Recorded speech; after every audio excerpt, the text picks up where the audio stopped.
2006, 2007, 2008 akan muncul Mahdi, karena itu dalam masa-masa genting.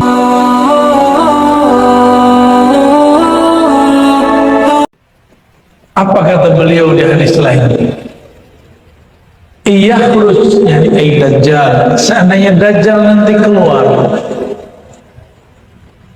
wa ana fikum, aku bersama kalian, fa ana hajijuhu, tentu aku langsung akan menjadi hujjah menyelamatkan kalian. Tapi jika tidak, kalian mengurusi diri sekalian sendiri. Siapa yang Nabi maksud? Ikhwan. Para ikhwan ini mereka mengurus dirinya sendiri. Sahabat dulu enak, bersama mereka ada Rasul. Di zaman ini tidak ada Rasul. Nabi mengabarkan ada Imam Mahdi, tapi Imam Mahdi pun disembunyikan. Makanya nanti beberapa tahun ke depan akan muncul Mahdi palsu. Saya berharap jamaah di sini tidak ada yang terpedaya. 2006, 2007, 2008 akan muncul Mahdi palsu. Karena itu dalam masa-masa genting. Masa-masa genting. Sekarang sudah ada yang mulai muncul. Masa Mahdi mengobrolkan dirinya di YouTube. Juga ada juga Mahdi yang datang kepada saya. Jidatnya lebar, hidungnya sedikit mancung. Dia merasa keturunan Sayyidina Al-Hasan, lalu mengatakan dalam hatinya, Anal Mahdi. Sebelum dia berbicara alasan zakat, itu terjadi. Bapak saudara Allah, perjuangan akhir zaman itu bukan hanya perjuangan biasa. Ketika ada seseorang membentak Rasulullah dalam hadis Bukhari, apa kata orang ini? Ittaqillah ya Rasulullah. Hai Rasulullah, takutlah kepada Allah. Rasulullah dibentak. Khalid bin Walid kemudian ingin menghunuskan pedang, ingin membunuhnya. Apa kata Nabi? Da'ahu, tinggalkan dia. Kenapa? Karena dia masih sholat. Tapi Khalid mengatakan, wahai Rasulullah, bukankah batin dia rusak? Nabi tahu, tapi Nabi mengatakan, Inilah Umar, aku tidak diperintahkan an unaqiba ma fi sumurin nas, untuk mengotak-atik isi hati orang. Fikrah orang itu urusan dia, apa isi batinnya urusan dia. Tapi Nabi mengabarkan nanti akan muncul dari kelompok ini yang jago baca Quran, banyak hafalannya, tapi tidak tembus ke dadanya. Jika kamu bertemu mereka, seranglah mereka. Apa maksud hadis ini? Mereka adalah tentara Dajjal. Maka tentara Dajjal itu, bahkan tentaranya tidak diizinkan dibunuh di masa Rasul, tapi diizinkan untuk diserang di zaman ini. Artinya apa? Perjuangan sekarang bahkan lebih berat daripada perjuangan di masa Rasulullah Sallallahu Alaihi Wasallam. Gimana? Nyesel nggak jadi umat akhir zaman? Tadi senang disebut ikhwan, sekarang nyesel ya. Lebih berat daripada zaman sahabat, karena mereka jago baca Quran, tapi Qurannya tidak tembus qalbu. Kan bingung kita. Bingung kita, Pak.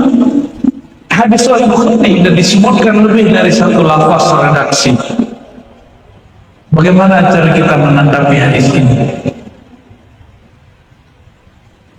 Maka kemudian ulama-ulama kita mengajarkan apa yang disebut dengan sanad. Apa arti sanad? Silsilah ilmu. Kalau ada orang membaca Quran sendiri tanpa guru, percaya nggak? Kalau membaca Quran butuh guru, dari guru Iqra sampai kemudian dia baca Quran. Apalagi ingin memahami isi Al-Quran. Butuh seorang guru atau banyak guru. Maka jika hari ini mereka mengatakan tidak usah berguru, maka ini ada indikator. Tidak usah ikut kiai, syekh, tidak usah ikut imam. Saya curiga mereka adalah antek-anteknya Dajjal. Hati-hati Pak ya. Saya berulang-ulang mengatakan di mana-mana bahwa Imam Bukhari untuk dapat satu hadis beliau mencarinya kepada seorang guru di Mekah. Ia tinggal di Uzbek, datang ke Mekah itu ribuan kilo, tapi dia tempuh cuma untuk dapat satu hadis dari murid Imam Syafi'i.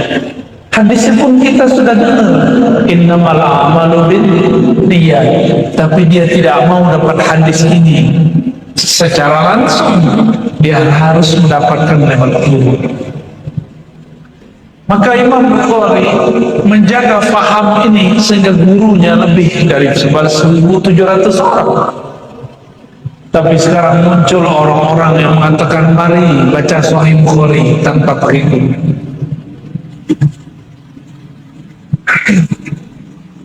Ketika Nabi SAW mengatakan orang-orang ini jago baca Quran, hafalannya bagus, bacaannya luar biasa, tapi imannya tidak tembus sampai ke dada. Itu artinya dia tidak punya guru yang membimbing, mengajarkan iman masuk ke dalam kolomnya. Bapak saudara makan Allah, apa kata Nabi? Jika engkau bertemu mereka, faqtuluhum, maka seranglah mereka. Tapi di masa Rasulullah tiada mereka bertemu satupun. Kelompok ini muncul di zaman Sayyidina Ali, disebut kelompok Khawarij. Bahkan yang melukai Muawiyah, membunuh Ali, yang merusak tubuh Amr bin Al-As, itu adalah Ibnu Muljam, seseorang yang banyak hafal ayat Al-Quran. Dia ingin menikahi seorang perempuan yang sudah terpapar Khawarij, ekstremis. Kata si perempuan, maharnya kepala Ali bin Abi Thalib, maharnya darah Ali bin Abi Thalib. Jadi perempuan kalau sudah kena ekstremis Khawarij lebih ganas daripada laki-laki. Maka kita mengimbau kepada para perempuan, akhwat ya, muslimah, mulai sekarang hati-hati belajar agama. Jangan sembarangan belajar agama.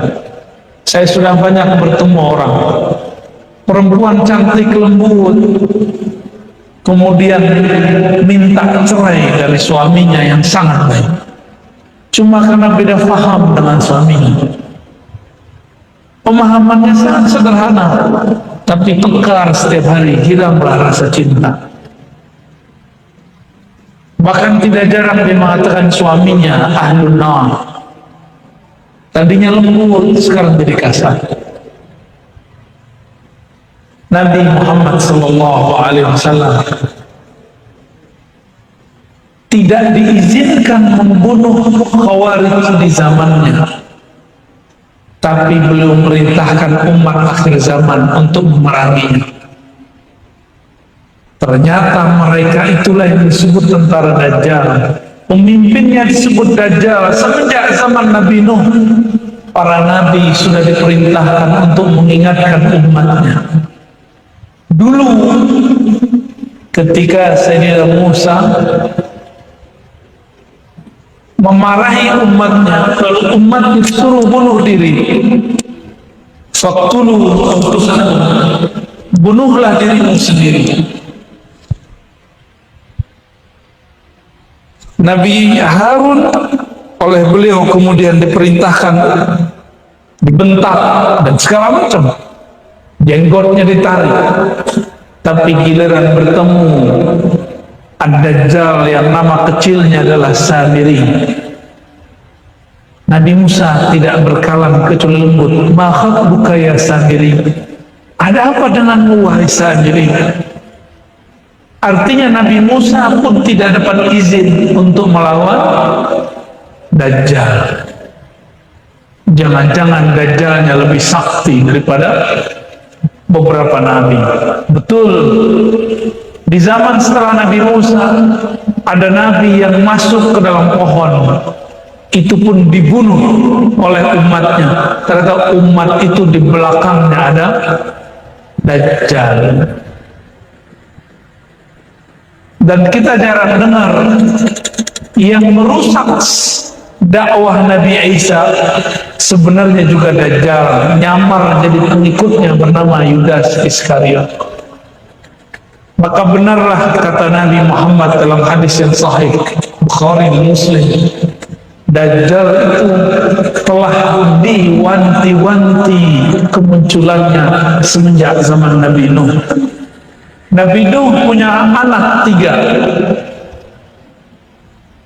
Ada namanya Sam, ada Yafis, ya. Ada satu lagi, saya lupa namanya, ya.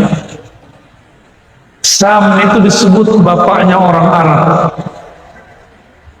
Dan Nabi Nuh dikasih tahu oleh Allah, dari keturunan ini muncul mereka. Dari keturunan-keturunan itu siapa saja beliau sudah dikasih tahu. Maka Nabi Nuh mengatakan, hati-hati terhadap Dajjal. Nabi Ibrahim juga mengingatkan, Nabi Musa, Nabi Isa. Tapi si Dajjal diberikan izin di masa kecilnya untuk melihat takdirnya di masa akhir, bahwa yang membunuhnya nanti Nabi Isa. Maka ia membuat skenario untuk membunuh Nabi Isa ketika umur Nabi Isa 33 tahun. Berhasil atau tidak? Gak berhasil. Gak berhasil, ya? Allah angkat Nabi Isa ke langit kedua. Jadi sampai sekarang Nabi Isa masih hidup. Tubuh Nabi Isa apa bedanya dengan tubuh kita? Ternyata Nabi Isa tubuhnya disiapkan oleh Allah dari makanan-makanan surga yang dimakan oleh Sayyidatuna Maryam. Masih ingat kisah Sayyidatuna Maryam? Setiap menginginkan buah, Allah kirim malaikat untuk membawa buah dari surga. Ternyata itu adalah untuk membuat awet Sayyidina Isa. Kalau dihitung sekarang umur Nabi Isa surah 2021. Masih hidup? Masih hidup. Takdirnya Dajjal adalah terbunuh di tangan Nabi Isa. Tapi Nabi Isa hampir terbunuh oleh Dajjal. Berarti Dajjal ini juga masih lebih kuat dari Nabi Isa di zaman beliau masih muda, umur 33 tahun.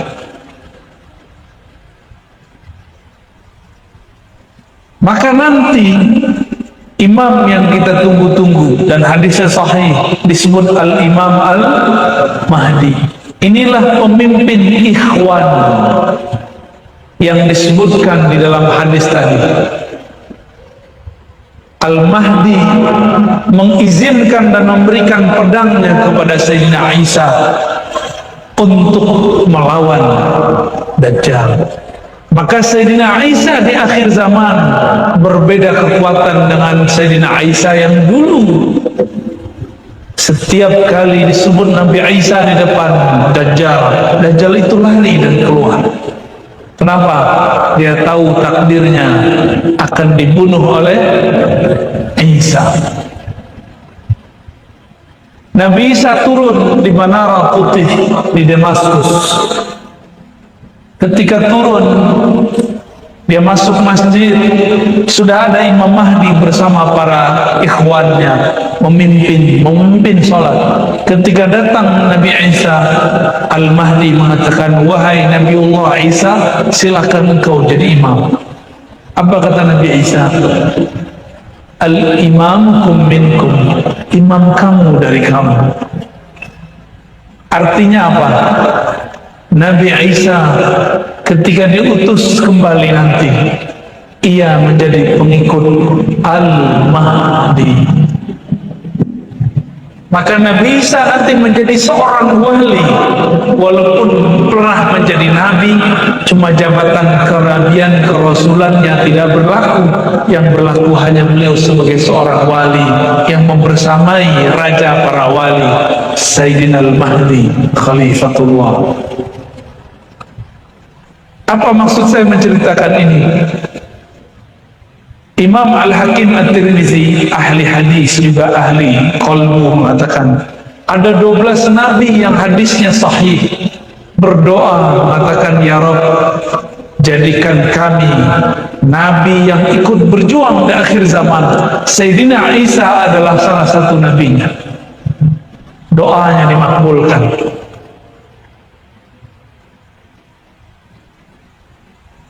Maka orang-orang yang hidup di akhir zaman ini, kita ini, pilihannya nanti dua ada, Pak.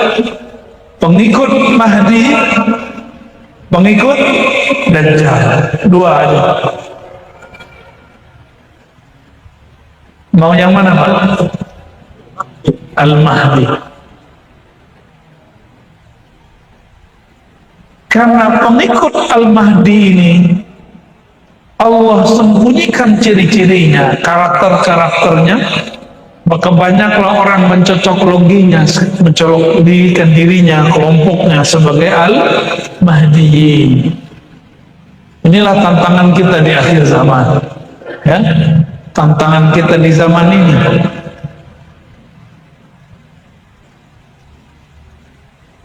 Nabi Isa, sebelum Nabi Isa ada Nabi Musa. Nabi Musa dulu mengatakan, ya Rabb, jadikan aku Nabi akhir zaman. Apa kata Allah? Hai Musa, akhir zaman sudah ada Nabinya, Muhammad sallallahu alaihi wasallam. Lalu Nabi Musa melihat perjuangan akhir zaman, bagaimana mulianya. Maka Nabi Musa berdoa, ya Rabb, kalau begitu cukup jadikan aku salah satu umat di akhir zaman. Selevel Nabi Musa yang bisa membelah laut dengan izin Allah, dia berdoa menjadi umat akhir zaman. Ini yang hadir ini pernah berdoa nggak dulu? Nggak ingat ya? Saya juga nggak ingat. Ya. Tapi kita ditakdirkan sekarang menjadi umat akhir zaman. Ini plus minus. Umat di akhir zaman itu plusnya disebut Rasulullah ikhwan, minusnya semua maksiat dari awal penciptaan Nabi Adam sampai akhir Nabi Muhammad dikumpulkan di zaman ini. Maka tiada maksiat di muka bumi dulu kecuali semua ada di akhir zaman. Dulu ada orang laki suka laki, sekarang ada. Dulu ada orang riba, sekarang riba banyak. Dulu orang-orang ngapain? Durhaka kepada orang tuanya, sekarang tambah banyak. Sebut semua maksiat dulu, sekarang ada semua.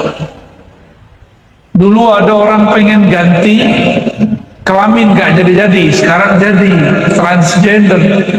Ya, kasihan teman-teman yang seperti itu. Kita nggak membenci mereka, kita cuma kasihan, menyiksa diri sendiri dengan begitu. Sebut semua maksiat yang dulu ada, sekarang ada semua. Namun Allah kasih lagi. Dulu untuk dapat satu hadis 3 bulan. Sekarang dapat hadis cukup 3 detik, ketemu di Google, ketemu di aplikasi. Benar nggak? Maka Nabi Sulaiman pun ingin menjadi umat akhir zaman. Kita mendapatkan kisah bahwa Nabi Sulaiman punya tongkat yang sakti. Itu kalah sama handphone bapak itu. Serius Pak. Handphone Nabi Sulaiman ada nggak? Nggak ada. Dia cuma punya tongkat. Kita punya handphone. Itu kalau adu-adu sakti lebih sakti handphonenya, insya Allah. Pencet, kebeli tiket, bisa terbang. Pencet, datang kebuli. Pencet, datang, mobil aja bisa datang, Pak. Ya, sakti nggak tuh? Sakti. Jadi para nabi melihat bapak ini pegang handphone, melongo juga Pak sebenarnya. Wah, coba kalau bisa. Tapi semua kebaikan-kebaikan plus-plus ini ada juga ujiannya. Ujian juga sangat berat. Selamat menjadi umat akhir zaman. Selamat berjuang nanti. Maka teman-teman, sahabat-sahabat karena Allah, pelajari kembali sirah Nabi. Apa yang akan kita alami di masa mendatang itu hanya mengulang kisah kenabian, mengulang saja, nggak lebih. Nanti akan ada yang mengaku jadi Al-Mahdi, jadi nabi palsu. Nanti akan ada yang mengaku begini, begitu. Macam-macam. Di Indonesia yang ngaku Satrio Piningin itu udah banyak. Tim Ratu Adil, betul nggak? Banyak sekali. Apakah dia orang cerdas atau orang stres? Itu mirip-mirip ya. Terakhir yang mau saya sampaikan ya. Nabi Muhammad sallallahu alaihi wasallam mengatakan, la taqumus sa'ah, tidak terjadi kiamat hatta la yuqalu fil ardi Allah. Tidak terjadi kiamat sampai tiada di muka bumi dikatakan, diajarkan. Yuqal saya terjemahkan, sehingga tidak ada lagi yang mengajarkan, yang diajarkan. Kalimat Allah. Secara harfiah Allah itu zikir. Maka sekarang guru-guru kita ahli zikir, mereka berzikir dengan lafaz Allah. Secara makna lafaz Allah berarti kebesaran Allah, syiar-syiar Allah. Kita ambil dua maknanya. Satu zikir Allah, yang kedua syiar. Maka nanti di akhir zaman, selama masih ada orang membaca Allah dengan lisan ataupun kalbunya, kiamat akan Allah undur. Masih ingat Rasulullah SAW, ada pedang sudah di lehernya. Beliau lagi tiduran istirahat saat letih berperang. Beliau kemudian rehat di satu bawah pohon. Pedang sudah terhunus di lehernya. Apa kata orang yang memiliki pedang? Wahai Muhammad, may yamna'uka min sayfi, siapa yang dapat melarangmu, menahanmu dari pedangku? Hadis Bukhari dan Muslim dengan lafaz yang berbeda-beda. Apa kata Nabi? Nabi membacanya dengan kalbunya, diterjemahkan dengan lisannya, Allah. Bergetarlah orang ini, dia terkejut. Lalu dia kemudian melawan lagi dan mengatakan, siapa yang bisa menahanmu? Nabi pun mengulang kembali Allah sampai 3 kali. Dia kemudian terjatuh. Di saat itu dia bangkit dan dia bersyahadat kepada Rasulullah sallallahu alaihi wasallam. Itulah ilmu yang nanti dimiliki oleh tentara Al-Mahdi. Dia cukup baca Allah, musuhnya bisa kalah. Maka jangan buang-buang energi sekarang membentak sesama muslim dengan takbir, tapi gunakan takbir itu nanti untuk melawan musuh Allah. Karena ini mau dekat 2023, 2024, tahun politik, benar nggak? Mungkin bisa jadi lebih parah, atau mungkin lebih adem, kita nggak tahu. Kalau seandainya nanti tambah parah, kita akan saksikan orang Islam membentak orang Islam cuma karena beda pilihan. Bentakannya bukan dengan kau, tapi bentakannya menyebutkan nama Allahu Akbar. Kalau itu terjadi nanti, maka siap-siap saja nama agung ini menjadi nggak sakral lagi. Tapi kesakralan ini dijaga di kolbu ahli-ahlinya. Yang mereka kalau sebut nama Allah bergetar kulitnya, bergetar kolbunya, berdiri bola bulu romanya, semuanya. Sahabat-sahabat yang melakukan Allah, teman-teman jemaah yang hadir, pesan saya cuma satu: cari ilmu zikir membaca nama Allah di kolbu. Insya Allah nanti dapat selamat di akhirat, dapat selamat di dunia, selamat di akhirat. Di akhirat nanti amal kita mungkin tidak diterima, tapi kalau kolbu sudah pernah membaca nama Allah dengan teknik yang benar, wajilat qulubuhum, bergetar kolbunya, itu getaran akan di-save, disimpan di dalam kolbu. Ketika amal kita tidak ada satu pun diterima, Allah akan menimbang isi kolbu yang dulu pernah bergetar, ditimbanglah dengan semua dosa, maka nama itu lebih berat dari semua dosa.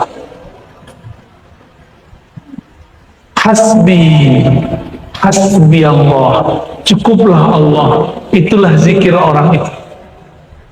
Seandainya pun Dajjal mau mengalahkan kita, di kolbu ada nama Allah, kita tidak akan berubah akidah. Bayangkan sekarang kita sudah nggak minum pakai air sumur, air mata air, kita minum pakai air galon, bener nggak? Nanti akan ada masa air galon tidak ada satupun. PDAM nggak mengalir, orang bisa berebut cuma karena satu gelas ini, bisa bunuh-bunuhan karena mereka menganggap kehidupan ada pada air, padahal yang maha menghidupkan adalah pencipta air, itu Allah subhanahu wa ta'ala. Kenapa Nabi Muhammad 13 tahun di Mekah tidak menunjukkan kesaktian-kesaktiannya, mukjizat-mukjizatnya? Karena Nabi Muhammad mengajarkan tauhid. Yang penting sahabat itu kuat dulu akidahnya. Seandainya Nabi langsung menunjukkan mukjizat-mukjizat, karamah-karamah, maka para sahabat akan menyembah Nabi Muhammad seperti sahabat-sahabat Isa sebagian menyembah Nabi Isa, karena belum menunjukkan kesaktian sebelum umur 30. Dari lahir sudah sakti. Nabi Muhammad menghindarkan itu semua. Sampai umur 40 baru beliau buka-bukaan, baru ditunjukkan. Itu pun belum ditunjukkan mukjizat. Setelah 53 tahun pindah ke Madinah, baru bertahap keluar mukjizat-mukjizatnya. Setelah akidah umat kuat, baru Rasulullah menampilkan mukjizatnya. Air tidak ada, sahabat tidak satupun menyembah air, tidak satupun bunuh-bunuhan karena air. Maka Rasulullah kemudian mengeluarkan air dari tangannya. Supaya apa? Supaya mereka tidak menyembah Rasulullah kalau air sudah keluar dari tangannya. Nanti Dajjal akan menahan hujan 3 tahun lamanya lebih. Di saat itu semua orang kehausan. Lalu dia bawa hujan, dia bawa air. Akan banyak nanti umat manusia menyembah Dajjal cuma karena air, cuma karena makan. Maka sekarang didik anak kita puasa Senin Kemis. Gak bisa puasa Senin, gak bisa. Didik anak kita bahwa kenyang bukan dari nasi, segar bukan dari air, tapi dari Allah pencipta nasi, pencipta air. Seandainya nasi tiada, air pun habis, anak kita tidak menyekutukan Allah dengan air. Siap mengajarin anak begitu? Ya, adik-adik ini jangan sampai kalian nanti nyembah air atau nyembah orang yang bawa air. Apakah Rasulullah selalu atraksi menunjukkan kesaktian? Tidak. Beliau menunjukkan karamahnya, mukjizatnya itu hanya di waktu-waktu genting. Waktu di Madinah jarang sekali. Tapi suatu saat ketika berperang semua air habis, maka beliau kemudian menggunakan izin dari Allah untuk mengeluarkan air dari tangannya. Pernah juga sekali di Madinah, sudah 3 hari Rasulullah dan sahabat kehabisan bahan makan, karena perang itu membuat miskin suatu negara. Nabi selesai perang, habislah semua perbendaharaan. Mereka tidak makan 3 hari 3 malam di Madinah. Lalu ada seorang sahabat menyimpan gandum, menyimpan kurma, dan mempunyai beberapa potongan daging, tapi hanya cukup untuk 3 atau 5 orang. Sahabat yang belum makan hampir 50 orang. Apa kata Nabi? Ya sudah, 5 orang masuk. Selesai langsung keluar, masuk lagi 5 orang. Berapa kali 5 tuh? 10 kali. Tapi nasinya tidak pernah habis. Itu terjadi dalam riwayat Imam Tirmizi. Sesekali beliau begitu, tidak sering-sering, Pak. Ini baru belajar pawang hujan, udah mawang-mawang muluk, ya, udah sok sakti aja. Bapak saudara makan Allah, cukup Pak ya. Mohon maaf karena medannya ternyata sangat luar biasa ya. Keluar dari rumah saya langsung macet. Nyampe di sini lebih macet lagi ya. Saya kira cuma Depok aja yang macet Pak. Ternyata di sini macet. Saya bersyukur macet, berarti corona sudah bisa ditangani. Alhamdulillah. Gak tahu nanti gimana lagi ya. Yang penting sekarang alhamdulillah dulu Pak. Jadi jangan sebel kalau ada macet. Berarti kehidupan kita sudah mulai normal. Jadi saya tadi bertasbih aja, alhamdulillah, alhamdulillah. Kita mikir beda, orang berdua ini udah cemas aja. Lu udah cemas. Tapi nyetirnya tetap tenang, alhamdulillah. Cuma udah kelusuk-kelusuk. Maunya mobilnya ada sayapnya. Sabar Pak, nanti di surga mobil kita bersayap. Baik, lebih kurang itu yang dapat saya sampaikan tentang ikhwan yang Nabi sebut mengenai akhir zaman. Ini sangat penting sekali supaya kita ngaji akhir zaman tidak cocok logi. Ngaji akhir zaman harus dengan hadis yang sahih, pemahaman yang tepat. Semoga Allah jadikan kita, keturunan kita sebagai pejuang-pejuang di akhir zaman yang memperjuangkan akidah yang sahih, akidah Nabi Muhammad sallallahu alaihi wasallam. Mohon maaf, habis ini saya harus ngisi lagi ya, harus jalan lagi. Mungkin kita tidak perlu salam-salaman, cukup dengan qalbu. Assalamualaikum warahmatullahi wabarakatuh.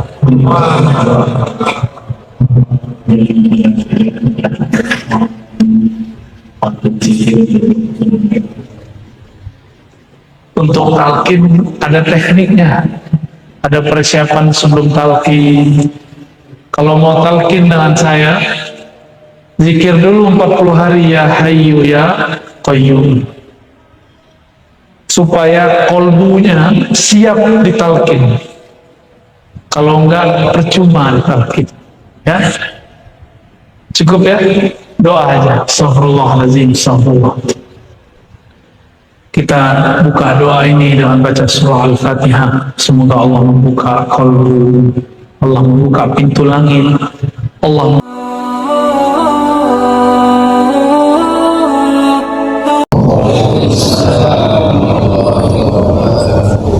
Alhamdulillah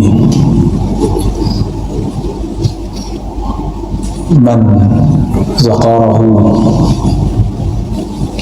anzalallahu as-sakinata ala qalbi walhamdulillahi bini'matihi تتم الصالحات وبذكر أسمائه تتنزل البركات أشهد أن لا إله إلا الله أشهد أن محمدا عبده ورسوله اللهم صل وسلم وبارك على سيد الوجود سيدنا محمد وعلى آله وصحبه أجمعين. Termasuk yang berkah Allah, kita mohon kepada Allah keberkahan hari ini. Allahumma inna nas'aluka khaira hadzal yawm, ya Allah berikan kami kebaikan hari ini, wa khaira ma fihi wa khaira ma ba'da, kebaikan di dalamnya dan setelahnya, wa na'udzubika min syarri hadzal yawm, min syarri ma fihi wa syarri ba'da. Lindungi kami ya Allah, terutama yang hadir mendengarkan kajian ini ya Allah, dari semua keburukan yang ada di dalam hari ini ataupun setelahnya. Amin ya rabbal alamin. Para asatis wabil khusus Kiai Luqman, semoga sesuai namanya. Luqman salah satu nama yang diabadikan di Quran. Bagi beberapa ulama, Luqman itu dianggap nabi. Kalau sekarang jadi imam masjid. Tugasnya kan sama, dulu ngimamin umatnya. Jangan dikira nabi-nabi dulu itu beruntung semua. Nabi dulu itu ada yang pengikutnya cuma satu, ada yang pengikutnya cuma dua. Nabi diperjalankan ke masa depan, jadi melintasi waktu itu tidak hanya di film, itu ada dalam kerohanian. Mundur ke waktu yang sebelumnya juga terjadi. Dalam hadis Imam Bukhari disebutkan bahwa Nabi Shallallahu Alaihi Wasallam diperjalankan ke masa depan, maka beliau melihat ada seseorang yang disebut Nabi, di belakangnya cuma 2 orang, ada yang 10 orang, yang 11 siapa? Ada Nabi yang pengikutnya cuma 11, Nabi Isa di masa itu ya. Ada Nabi yang nggak punya pengikut, ada juga. Jadi kalau ada ustadz sendiri aja ya. Kasihan juga tuh ya. Jadi segimanapun kita hari ini dakwah, mau 1 orang, 2 orang, 3 orang. Saya dulu ngajar hadis, ngajar hikam tuh murid saya cuma 2, kadang cuma 1. Kalau hujan atau doang yang datang. Tapi kalau murid sudah datang, kita ngajar ya. Dan alhamdulillah kita istiqomah. Saya mulai ngajar itu 2006, mulai buka kajian kitab kuning, kitab-kitab yang bersanad kepada ulama-ulama terdahulu. Habis talaqi dengan masyayikh dari Yaman, saya langsung kemudian ajarkan apa yang kita pelajari. Kitab pertama yang saya ajar itu kitab Syarah Sanusi Ummul Barain. Alhamdulillah. Habis itu baru pindah ke kitab A, B, C, D. Dari murid cuma 1, 2. 2008 baru berani buka kajian hikam. Karena ijazahnya sudah lama sebenarnya. Buka kajian hikam itu nomaden, pindah setempat. Di tempat itu sekitarannya orang udah gak nyaman lagi, pindah lagi, kita begitulah pindah-pindah sampai kemudian Allah kasih tempat yang lumayan, dan sekarang nggak muat lagi orang datang. Kalau udah 60 orang ngaji hikam, ngaji kitab, sudah nggak muat, dan sudah khatam berkali-kali. Alhamdulillah kajian hikam. Jadi kita ini tugasnya nggak usah mikirin orang berapa banyak datang. Tugas kita cuma menyampaikan apa yang Allah perintahkan sampaikan. Pagi ini karena saya juga ngajar hadis dan lebih lama ngajar hadis daripada ngajar hikam dan lain sebagainya, saya bawakan kitab Sahih Imam Muslim. Babnya tentang az-zikr wa du'a wa taubah wal istighfar. Bab tentang zikir, doa, taubat, istighfar. Nanti nggak tahu nyampainya seberapa hadisnya ya. Masjid namanya Masjid At-Taubah. Allah itu senang sekali dengan orang taubat. Semoga masjid ini masjid yang disenangi oleh Allah. Wallahu afrahu bi taubati 'abdihi. Ya. Allah sangat senang sekali jika hambanya bertobat. Kalau Allah senang itu maksudnya apa? Ridho. Jika ingin menumbuhkan keridhaan Allah, maka mulailah pagi dengan taubat. Ya. Taubat itu pengakuan kepada Allah, istighfar minta diampuni. Ya, jadi itu satu paket.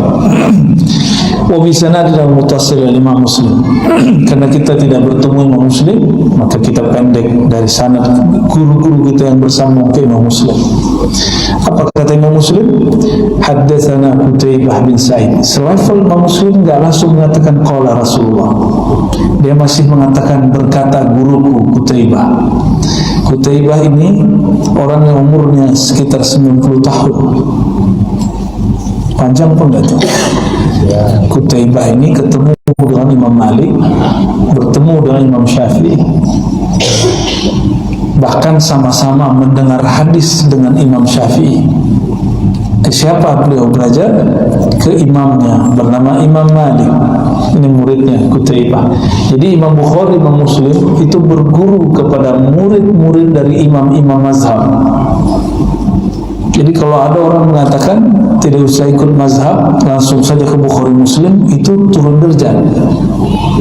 Paham maksudnya turun derajat? Jadi hadis itu ada sanadnya yang tinggi, ada yang pendek. Tinggi itu berarti jarak dengan Nabi itu pendek ya. Ada yang rendah. Yang rendah itu yang jumlah rawinya panjang, jumlah imam yang menghubungkan kita ke Nabi panjang. Kalau melewati Imam Malik, maka jumlahnya pendek. Karena antara Imam Malik dengan Nabi cuma 3 orang.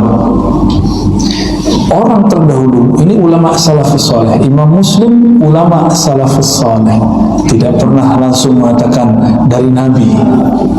Orang dulu jika berani mengatakan dari Nabi, kembali langsung ke Rasulullah, itu orang disebut kazzab, pembohong. Ya, karena nggak punya sanad, nggak punya silsilah. Imam Muslim, Imam Bukhari ngomongnya apa? Haddatsana Qutaibah. Hadis ini diriwayatkan oleh Imam Muslim dalam bab bagian-bagian akhir dari Sahih Muslim. Kalau nomor itu bukan dari imam ya, nomor itu dari penerbit kitab. Mau tahu nomornya? Nggak usah lah, ntar bikin antum beban hidup ya. Benar nggak Ki? Nggak perlu menghafalkan nomor kecuali kita ada keperluan khususnya. Ada juga gurunya yang lain bernama Zuhair bin Harb. Zuhair bin Harb ini bahkan wafatnya lebih dulu. Kalau Qutaibah ini wafat 240 Hijriah.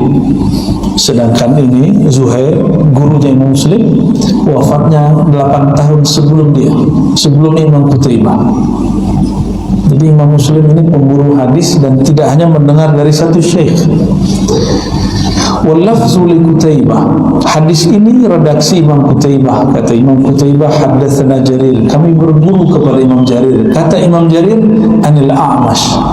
Dari imam yang bernama, yang bergelar A'mash, nama lengkapnya Sulaiman bin Mihran. An Abi Saleh, dari Imam Abi Saleh. Abu Saleh ini punya guru sahabat Nabi namanya Abu Hurairah. Apa kata beliau? An Abi Hurairah. Nah, ini namanya disebut rangkaian sanad. Apa faedah nyebut sanad? Karena sanad itu isinya wali-wali Allah, maka setiap menyebut nama kekasih Allah turunlah berkah. Mereka itu disebut soleh, disebut wali karena mengikuti Rasulullah. Karena Rasulullah yang disebut Sayyidus Salihin, penghulunya orang-orang soleh. Nah, ini sunnah menyebut nama guru. Jadi kalau belajar hadis nggak langsung qala Rasulullah yang benar. Kalau belajar hadis itu sebutkan sanad dulu, ya. Qala Rasulullah sallallahu alaihi wasallam, berkata baginda Rasulullah sallallahu alaihi wasallam, yaqulullah azza wa jalla, Nabi bersabda bahwa Allah berfirman. Namanya apa? Hadis Qudsi. Disebut hadis Qudsi karena dia turun dari kemuliaan kesucian Allah Subhanahu wa taala. Tapi ingat, al-hadis al-Qudsi itu tidak mesti sahih. Ada hadis Qudsi yang sahih, ada yang tidak sahih. Yang paling sahih itu cuma Al-Quran. Kalau Al-Quran riwayatnya sudah mutawatir, lebih dari 7.000 periwayat, bahkan belasan ribu periwayat. Jadi cara baca Quran tadi itu ada periwayatnya ribuan. Kalau hadis ini cuma beberapa imam. Jadi periwayat yang banyak disebut dengan mutawatir. Kalau sedikit cuma beberapa orang disebut ahad. Hadis hasan, hadis sahih, hadis dhaif itu tidak berlaku pada mutawatir, karena mutawatir pasti benar. Gak mungkin orang bersepakat untuk bohong. Itu sebabnya hadis riwayat orang banyak itu pasti benar. Sedangkan hadis seperti ini bisa jadi diriwayatkan oleh orang-orang yang tidak kuat hafalannya atau bermasalah agamanya. Maka disebut hadis ini hadis ahad, karena riwayatnya riwayat Imam Muslim. Beliau sudah sortir riwayat hadis dan dikumpulkan mana yang sahih. Ini termasuk hadis qudsi yang sahih, ya. Apa kata Allah SWT? Allah berfirman, Azza wa Jal. Sering dengar Allah Azza wa Jal. Apa arti Azza wa Jal? Azza yang maha perkasa, wa Jal yang maha mulia. Itu mana Azza wa Jal. Kalau Subhanahu wa ta'ala, Subhanahu maha suci Allah wa ta'ala dan maha tinggi. Ta'ala di situ maha tinggi dari yang kita bayangkan.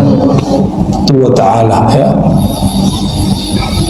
Ana inda dhanni abdi bi. Hadis ini sudah masyhur, cuma selama ini kita baru dengar dari Ustaz. Sekarang saya bacakan sanadnya. Jadi sudah dapat dua berkah. Baca nama imam, lalu baca teks yang diriwayatkan para imam. Aku berdasarkan, aku inda secara harfiah berarti di sisi. Ana, kata Allah, aku inda di sisi zanni abdi bih. Zan, persepsi atau keyakinan hambaku terhadapku. Hari ini kita berbaik sangka kepada Allah atau berburuk sangka? Berkeyakinan baik atau tidak baik? Negara ini berkah atau tidak? Benar. Yang meyakini negara ini berkah, dia diberkahi hidupnya. Mungkin tidak ada ulama dan umara yang sempurna, nggak ada, benar nggak? Tetapi kebebasan yang diberikan kepada kami, para dai, para ustadz, para guru, untuk berbicara, mengajar umat secara bebas di negeri ini, itu salah satu nikmat, dan antum bisa mendengarkannya secara mudah juga. Ini juga nikmat. Maka kurangi keluhan. Jika ada kekurangan di umara kita, ulama kita, kita sampaikan nasihat. Nasihat itu tidak ada di situ hujatan. Nasihat bahasa Arab artinya khulusun niyah wal kalam wal af'al. Ketulusan dalam berkalam, ketulusan dalam berbuat, ketulusan dalam menyampaikan kebaikan, menyampaikan kritik. Mau nggak dikritik orang, tapi orang itu mencaci kita di depan orang lain? Mau terima nggak orang? Gak mau. Kira-kira kalau antum seorang ustadz ngajar begini, ada orang mencaci maki di depan, sulit loh terima. Ego kita main. Si ustadz nggak punya kekuasaan, mungkin dia cuma punya keberanian. Kalau dia seorang pemimpin, dia punya akses dalam kekuasaan. Jika dia ego, antum bisa hilang malam itu ya. Dulu zaman-zaman Orde Baru ya.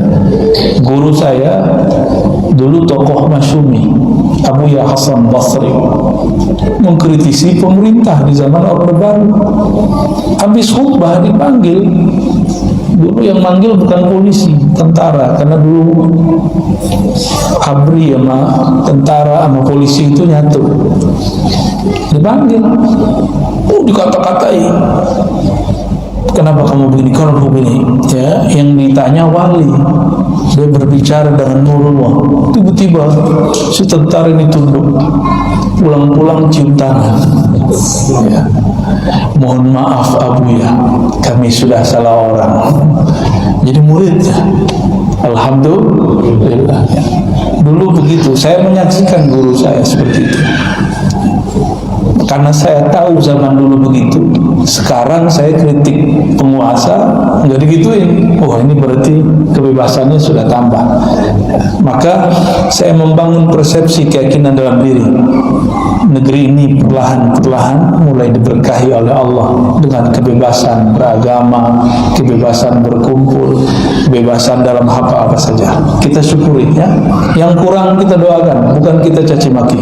Sepakat? Ya. Ana 'inda zanni abdi bi. Nah, kalau antum bangun persepsi setiap hari, negara ini nggak baik, negara ini siap, negara ini, tiap hari nggak akan bahagia. Ya, kalau tiap hari dengerin orang berinisial R itu, saya R juga, itu dia emang misinya, dia seorang filosof, wajar dia ngomong begitu. Antum kan bukan filosof, emang dia biasa mengubah pikirannya. Dan orang-orang seperti itu diperlukan di negeri ini. Kalau semua orang memuji pemerintah, penguasa, nggak seru hidup ini, nggak ada kemajuan di negeri ini. Bukan negara demokrasi namanya. Tapi nggak semua orang mengerti sebenarnya apa yang dia kalamkan. Dia itu lagi bersandiwara sebenarnya. Ya, kita aja yang udah seneng-senengan ya, wah nih seneng. Kan enak ngeliatin orang tengkar-tengkar tuh enak ya. Ngeliatin orang perang mulut tuh seru, asik sekali ya. Jangan antum ketipu. Saya udah ketemu politisi yang bikin rusuh negeri ini. Saya tanya, bang, ente yang bikin rusuh negeri ini? Bukan saya ini diperintah. Wah, ternyata di belakang dia ada lagi ya. Saya tahu di belakang dia siapa ya. Gak mau salah juga dia. Kita bilang beberapa orang, ya kamu tanggung jawab yang sudah memecah belah umat Islam, masjid beberapa tahun pegang. Ya, akhirnya semua orang berpikir negeri ini nggak beres, negeri ini nggak beres, negeri ini nggak beres. Ya, padahal yang ngomong ini dia ngomong nggak beres, nggak pernah dia papain. Ya,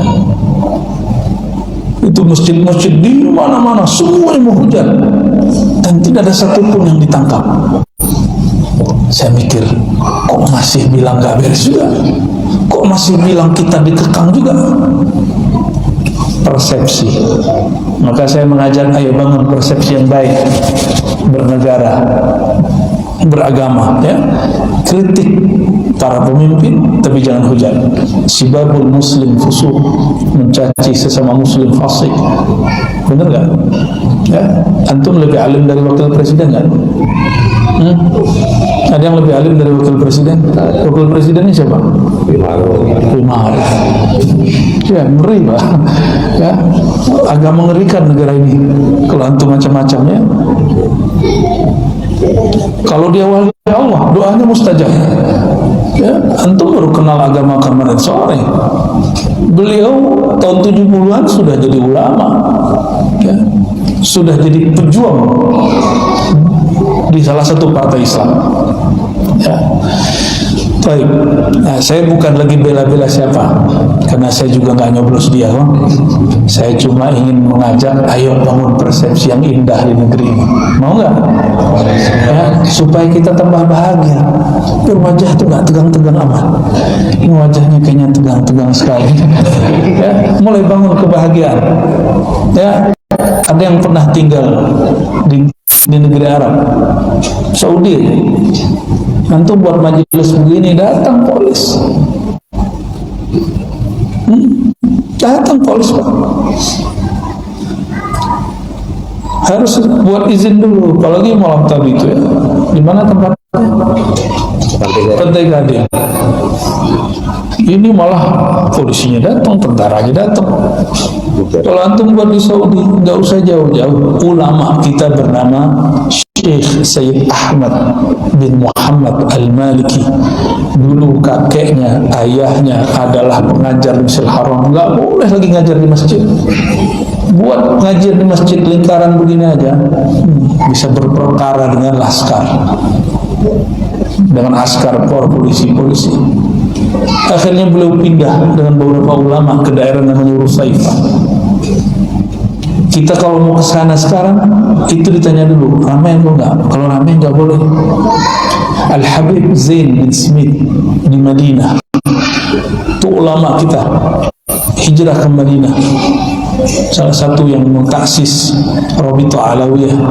Ya, Rabithah Alawiyah ini kumpulan para habib-habib yang mendata nama habib, siapa yang lahir, siapa yang meninggal. Al-Habib Zain bin Smith itu nggak boleh bertamu. Ada orang tamu siang hari itu dipermasalahkan, maka orang kalau bertamu agak malu. Coba mau ketemu Kiai Lukman kapan aja boleh itu. Ini nikmat ya, nikmat sekali, alhamdulillah. Kita buat maulid tutup jalan. Boleh nggak di sini? Tinggal ngomong Pak RW Pak RT beres. Ya, Masya Allah. Coba antum tinggal di negara tetangga, negara Arab, negara mana aja. Wallahi demi Allah, tidak ada yang sebebas negeri kita. Nggak ada yang senikmat ini. Nikmatul hur, nikmat kebebasan itu mahalnya bukan main. Mau sangkarnya emas, dikasih makan lengkap setiap hari, tapi nggak boleh keluar. Mau? Kalau macam-macam, macam-macam ikat kaki. Mau begitu? Ya, paham maksud saya? Sangkar emas, fasilitas oke, tapi kebebasan berpikir tidak dikasih. Kebebasan berbicara nggak dikasih. Mau? Ya, negeri ini sudah sangat bebas. Alhamdulillahirabbil. Itu yang inisial R tadi, itu ngomong kemana aja, biasa aja. Bahkan dulu dia pernah ngomong kitab suci itu fiktif. Dongeng apa kata dulu? Nggak ada tuh yang demo dia. Hebat sekali ya. Negeri ini luar biasa ya. Alhamdulillahirabbil alamin. Maka saya melihat perseteruan ini itu bagian dari nikmat Allah Subhanahu wa taala. Kalau orang belajar semantik ya, ada lagi macam-macam ilmu bahasa ya, dia akan membaca di situ ada satu nikmat yang dimulai dari zan, ya, cara berpikir, konsep yang ada dalam diri, ya.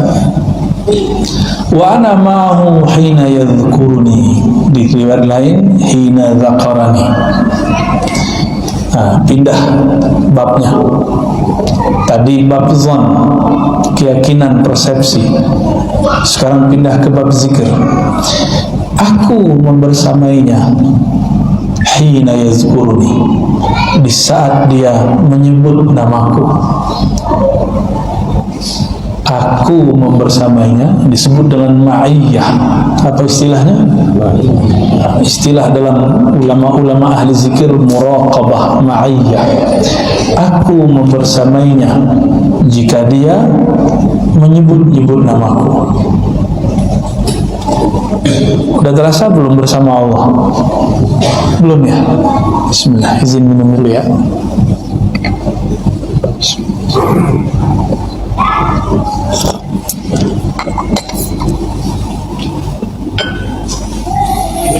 Kalau nyebut-nyebut nama orang, nama kekasih, nama orang yang kita mau, belum tentu dia nyebut nama kita.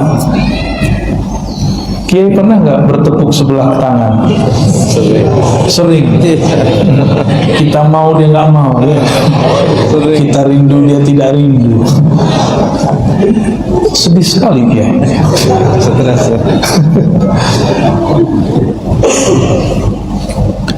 Yang jika dia disebut, dia menyebut kita, itu cuma Allah. Kegayung bersambut itu cuma mahabbatul ilah, hanya cinta kepada Allah. Dan yang kedua, cinta kepada Rasulullah sallallahu alaihi wasallam. Kata Nabi, siapa yang menyampaikan salam kepadaku, Allah kembalikan raddallahu alaihi ruhi, Allah hidupkan aku kembali. Ruh kalau dikembalikan hidup kan? Cuma hidupnya bukan hidup fisik, tapi al-hayah al-barzakhiyah, kehidupan barzakhi. Bahkan al-hayah ar-ruhiyah, kehidupan ruh yang bisa dirasakan oleh ahli ruh. Kita ini jika dominan di saat ini ruhani, kita akan menyaksikan kehadiran arwah. Makanya beberapa para sahabat menyaksikan Sayyidina Jibril turun, ada yang pingsan langsung. Sayyidina Abdullah bin Abbas menyaksikan Jibril 2 kali. Ini dalil bahwa menyaksikan malaikat itu bisa di kalangan bukan nabi. Ada kalanya malaikat menyerupai manusia. Lebih mulia malaikat atau nabi sallallahu alaihi wasallam? Kalau malaikat ruhnya bisa terlihat seperti manusia, mungkinkah ruh nabi Allah lihatkan seperti itu kembali secara ilmu akidah? Mungkin nggak? Mungkin aja ya. Maka ketika mereka para nabi Allah hidupkan nabi, lalu dikumpulkan di Al-Masjid Al-Aqsa, Al-Quds, lalu mereka menjadi makmum Rasulullah, itulah semua para nabi dihidupkan dan jadi makmum Rasulullah SAW.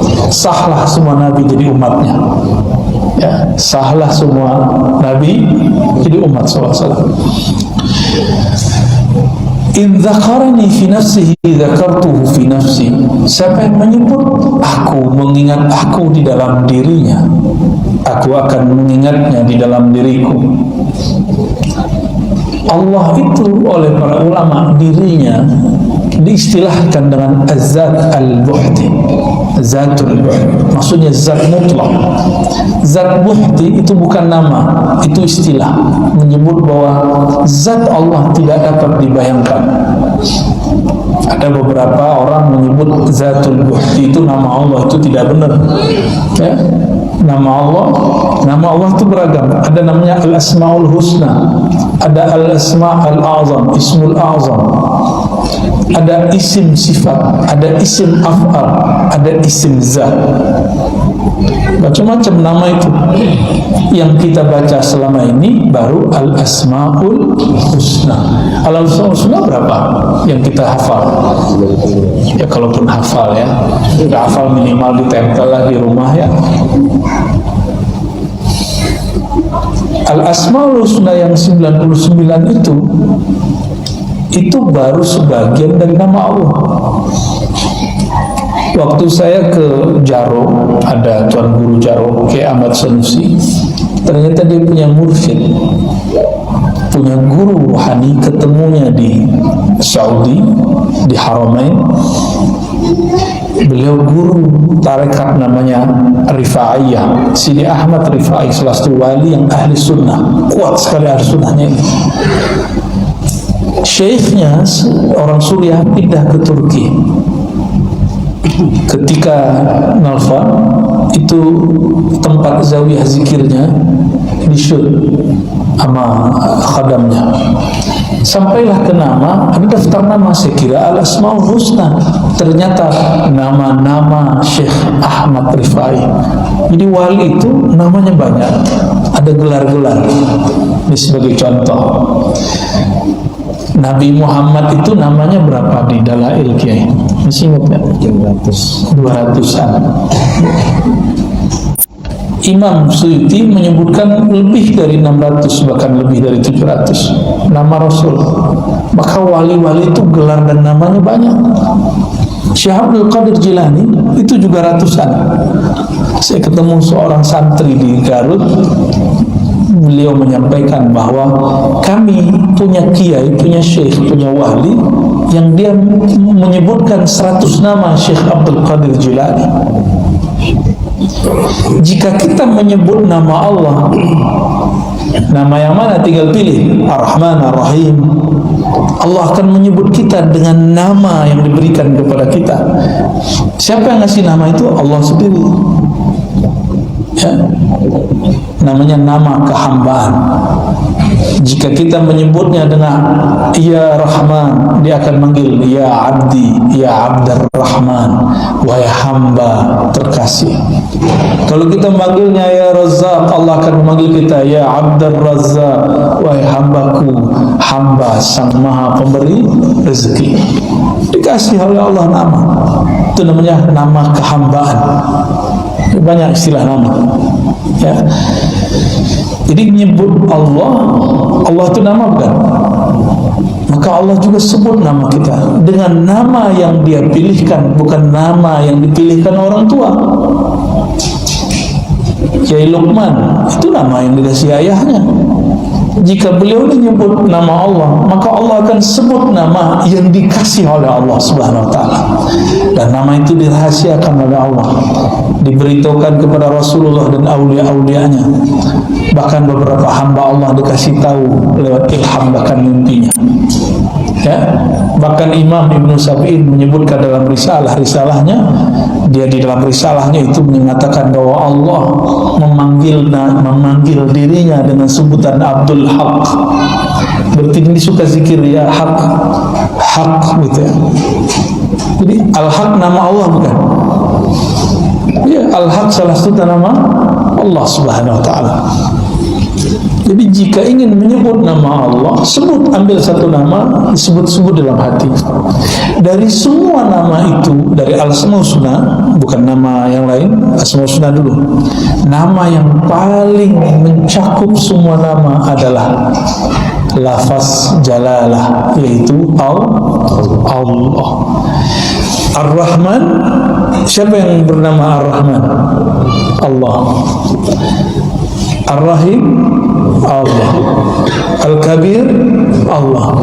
Tapi Ar-Rahman bukanlah Rahim, maknanya lain. Ar-Rahim lain makna dengan Kabir. Jadi jika ada orang menyebut Ya Allah, Ya Allah, maka dia sedang memanggil semua nama Allah Subhanahu wa ta'ala. Ini kelebihan Ismul Jalalah, ya. Siapa yang menyebut namaku di dalam dirinya, berarti hanya dia dan Allah yang tahu.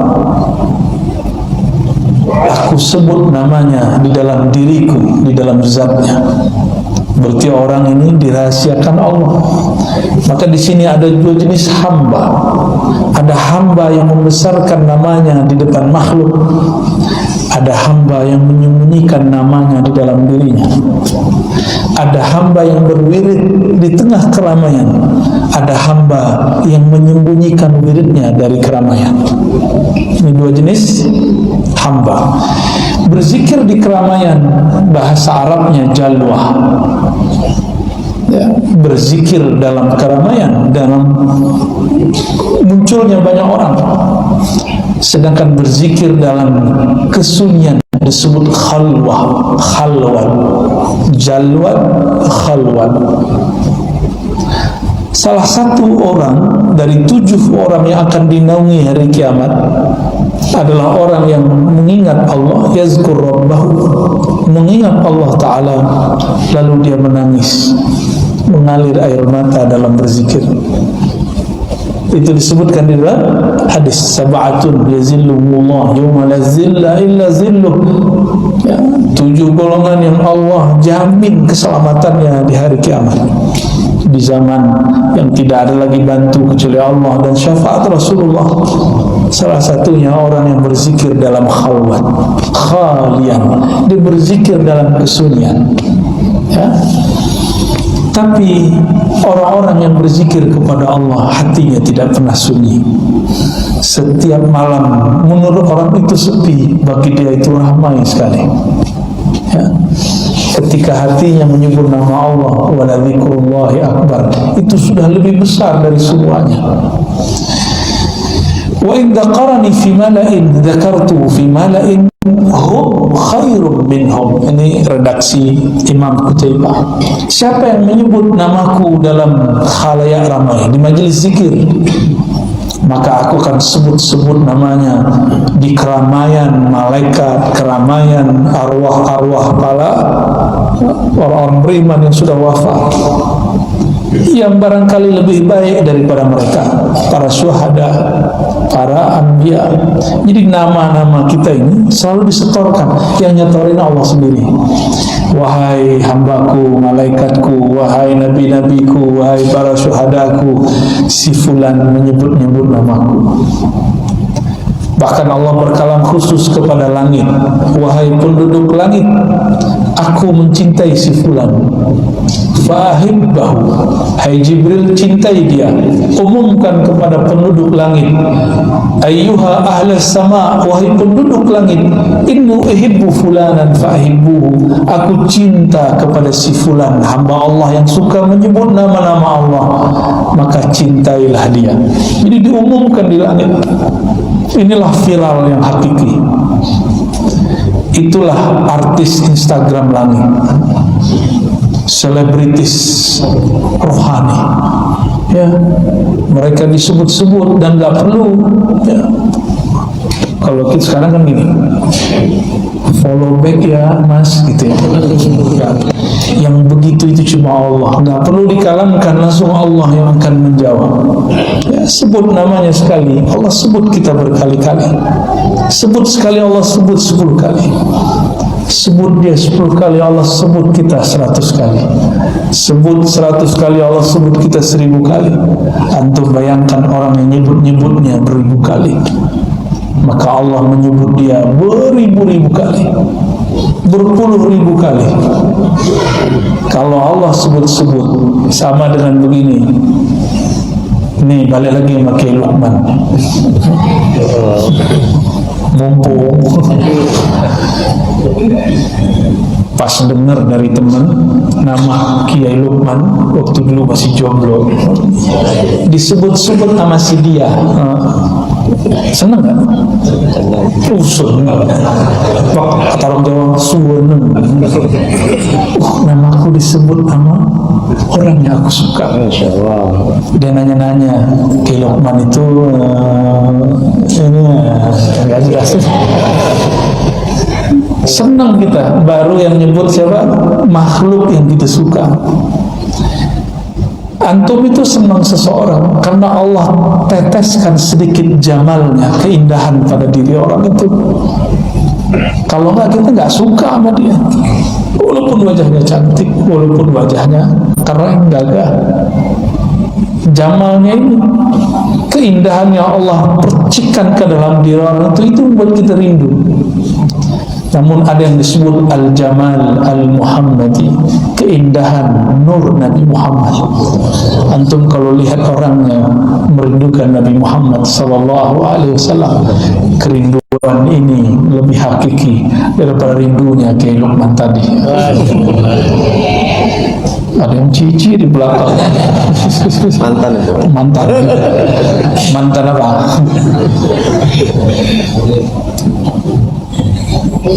Disebut-sebut oleh Allah, ini yang bikin jantung berdebar. Jadi kenapa jantung kita kadang berdebar? Zikir, merinding, itu lagi disebut-sebut oleh Allah Subhanahu wa Ta'ala. Allah mengumumkan nama kita di penduduk langit sana. Nikmatnya bukan main, indahnya bukan main.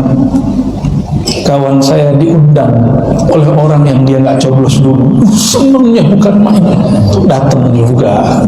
Ya. Ada yang begitu nggak? Dulu kita lagi mahasiswa, demo teman-teman demo masa-masa SBY. Tuh diundang SBY, datang makan bareng, nggak tahu besok udah nggak demo lagi. Udah seneng dia.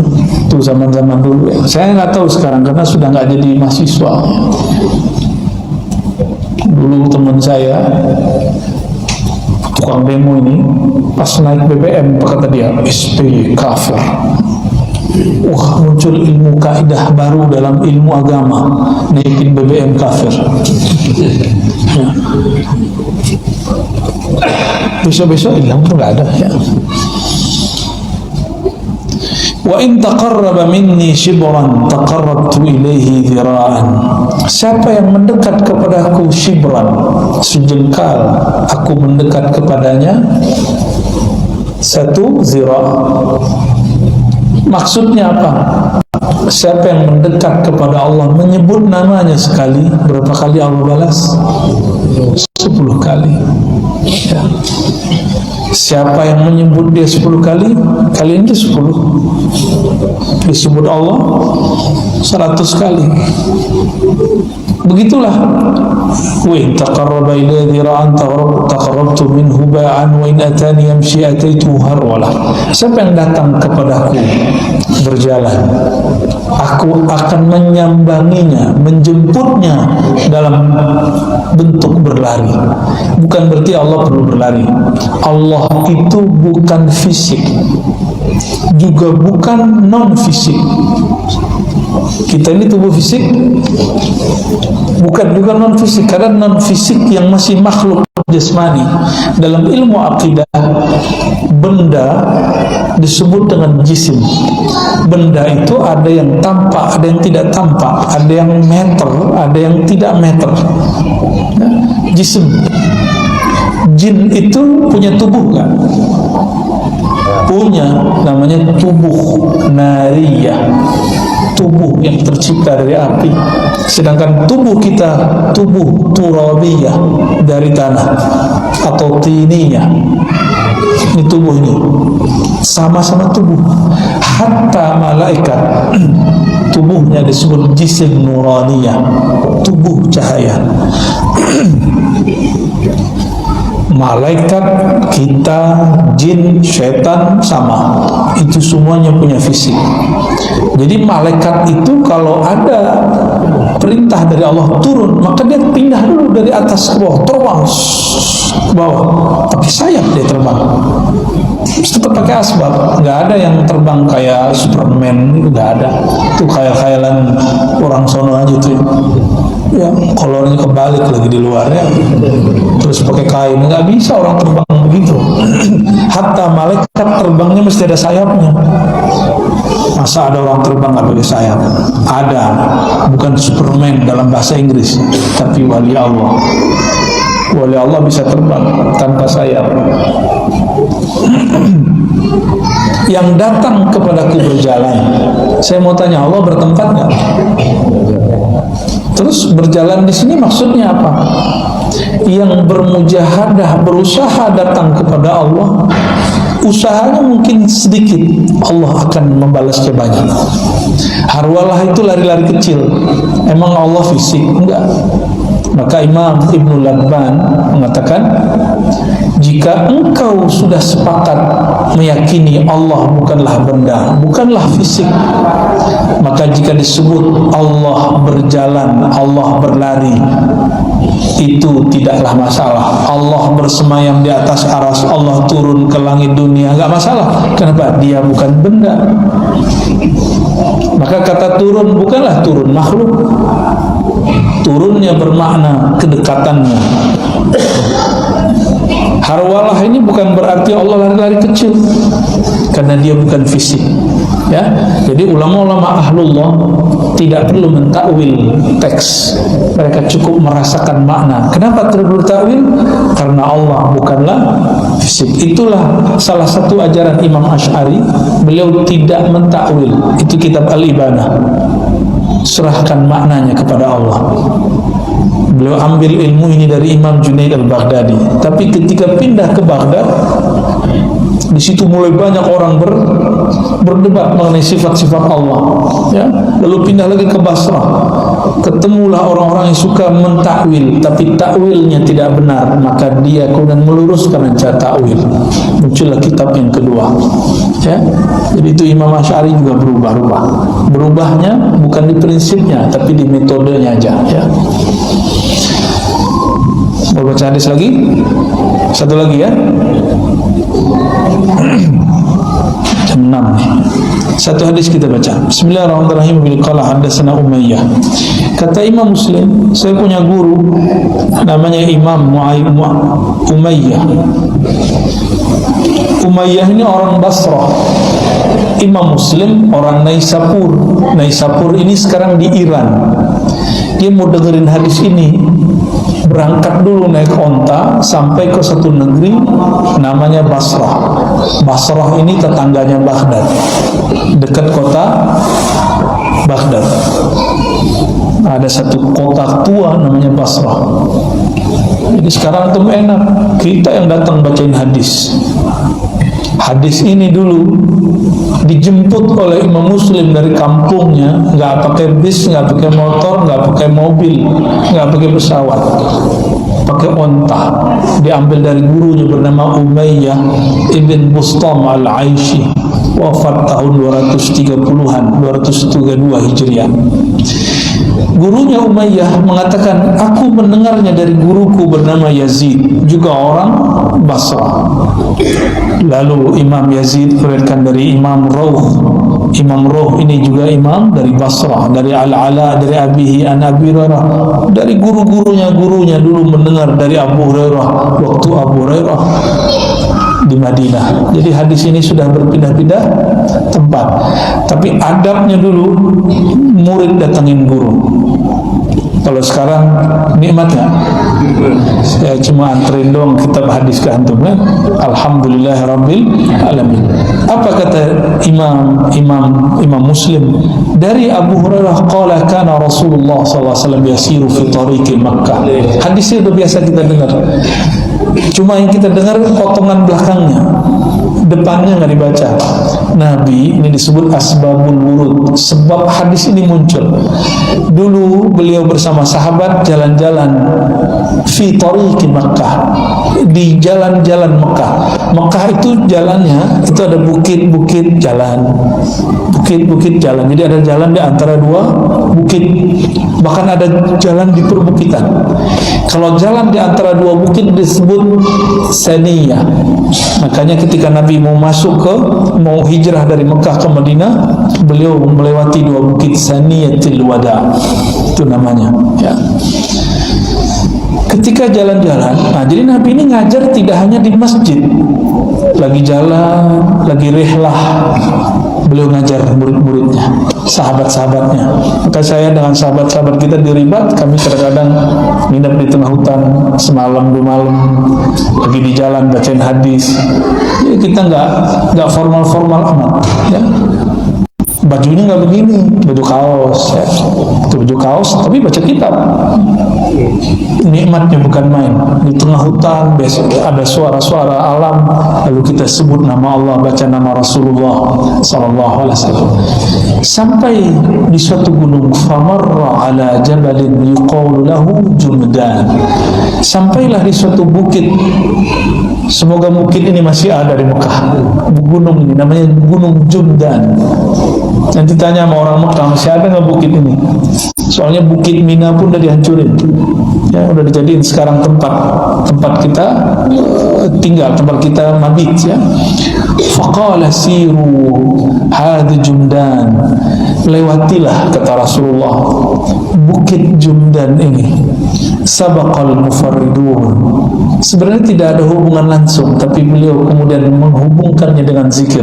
Sabaqal mufarridun, sungguh telah lebih dahulu al-mufarridun, sahabat Nabi orang Arab.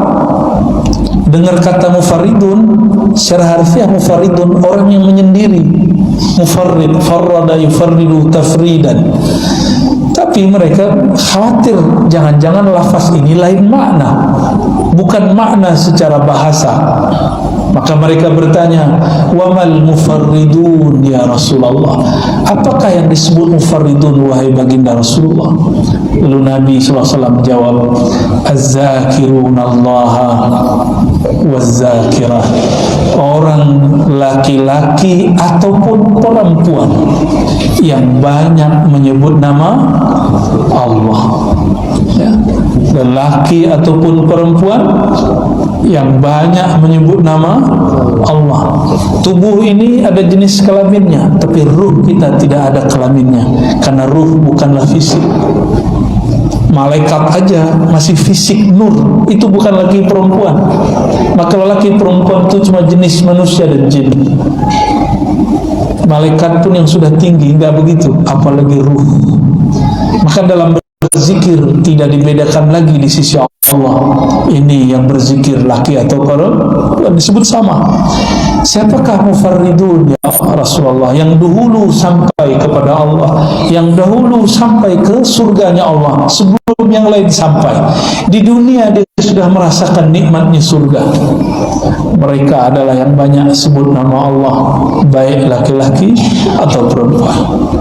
Maka saya mengajak siapapun yang hadir pagi ini ataupun yang mendengarkan kajian pagi ini, mulai hidupkan yang namanya al-wirdul asas, wirid asasnya Rasulullah dan para sahabat dan para ulama. Apa wirid asasnya?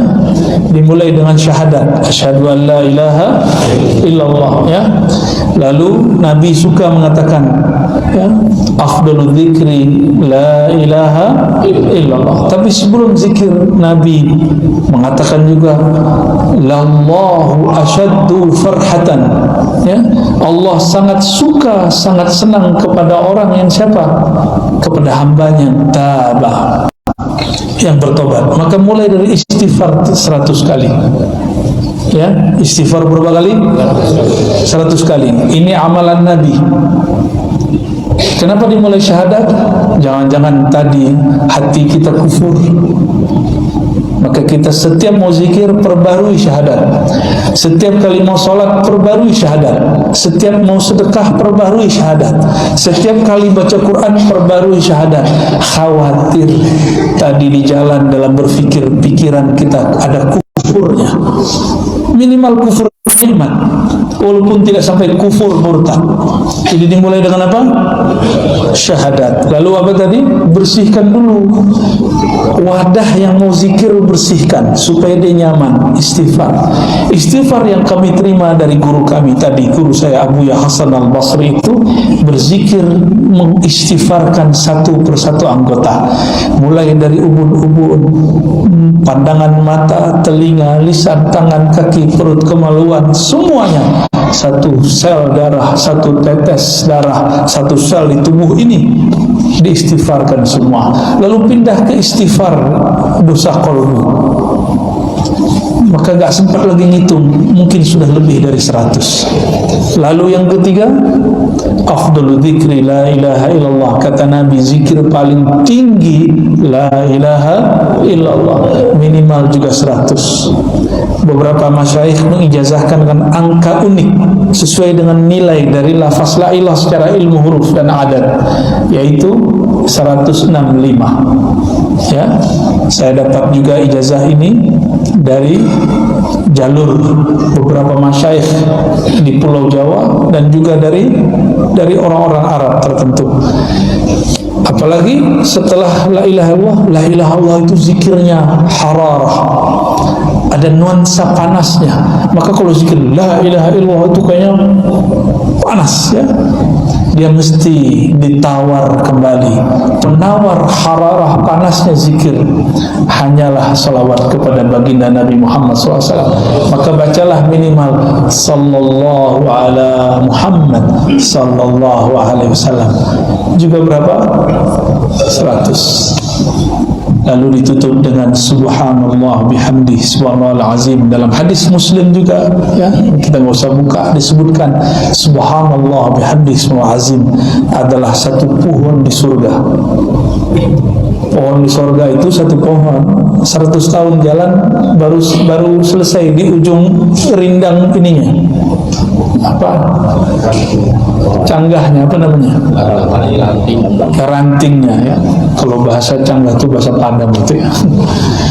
Jadi ranting-rantingnya ini semuanya itu punya bawa semacam zil, bayang-bayang ya, yang sejuk di bawahnya. Orang kalau melewati di bawahnya, menikmati pohonnya, menikmati sejuknya. Kalau ada angin melewati dan masuk ke sela-sela ranting dan daunnya, maka terdengarlah bunyi musik paling indah, yang lebih indah dari semua musik yang ada di dunia. Jadi di sana tuh nanti artis-artis kehabisan pekerjaan. Ya, kenapa? Mereka disuruh menikmati musik surgawi. Angin mengenai daun pohon berbunyi indahnya bukan main. Tapi kalau didengar-dengerin isinya memuji Rasulullah, salawat kepada Rasulullah, memuji Allah, mencintai Allah Subhanahu wa taala. Itu berapa zikir tadi? Syahadat, istighfar, la ilaha illallah, salawat, subhanallah bihamdi, subhanallahil azim. Kalau kita tanam satu, baca satu, Allah tanam satu pohon. Kalau Bapak Ibu sudah nanam bertahun-tahun, itulah konglomerat surga. Ya, yang punya 100 hektar sawit, kaya nggak? Kaya. Ini kita punya ribuan hektar pohon surgawi, itu konglomerat akhirat. Ya, mau kaya di akhirat, walaupun kere di dunia. Saya ijazahkan mengamalkan zikir ini, disebut Al-Wirdul Asas, dan dikumpulkan oleh Imam Abdul Hasan Syazili. Saya ambil ijazahnya dari guru kami Al-Syekh Muhammad Abdul Rabb An-Nazari Al-Yamani. Beliau salah satu mursyid dalam Thariqah Syaziliyah dan beberapa thariqah yang lain. Ini khusus wiridan Nabi yang dipakai oleh imam ini. Ajaztukum kama ajazani syaikhi. Al-Fatihah. Ar-Rahmanir-Rahim. Iyyaka na'budu wa iyyaka nasta'in. Al-Maghdubi waladdallin. Amin. Astaghfirullahalazim. Astaghfirullahalazim. Asyhadu an la ilaha illallah. Ikuti. Asyhadu an la ilaha illallah. Ya Allah, kami bersaksi, Engkaulah pencipta kami. Ya Allah, kami bersaksi, kami adalah hamba-Mu yang hina, tercipta dari zat yang hina. Ya Allah, terimalah kami sebagai hamba. Wa ashhadu anna Muhammadar Rasulullah.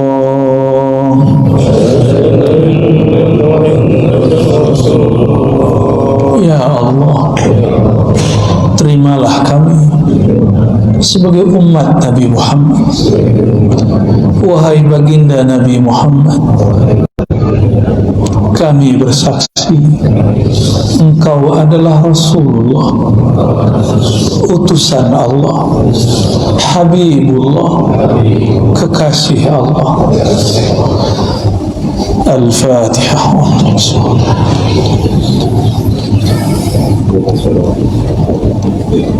Rabbana atina fid dunya hasanah wa fil akhirati hasanah wa qina adzabannar. Berikan ya Allah kebahagiaan bagi kami zahir dan batin, dunia dan akhirat. Berkahi kami, keluarga kami, negara kami, ulama kami, umara kami, wabil khusus siapapun yang hadir dan mendengarkan kajian ini. Wassallallahu ala sayyidina Muhammad wa ala alihi wa ashabihi.